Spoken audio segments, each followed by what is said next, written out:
5-day sanctions against Putin and his thugs, 70 years of oppression by the Palestinians, and it wouldn't be, what was the word you used? It wouldn't be helpful to impose sanctions. Amnesty International are calling for Israel to be referred to the International Criminal Court for crimes against humanity. Will you support it?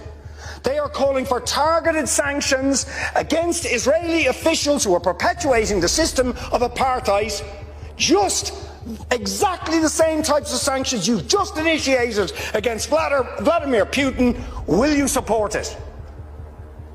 And I think the answer is clearly you're not going to. And then we ask the question, why? Why?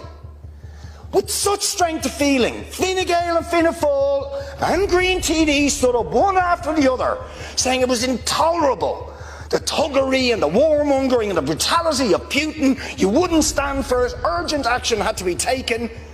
But we've got to be much more careful with the Palestinians and their treatment. And I haven't even got time for the briefing I organised this week about the people of Yemen and how Saudi Arabia, the most despotic regime in the world, armed to the teeth by the United States, Britain, France and others, killing 337,000 people in Yemen in the last 5 years, 10,000 children.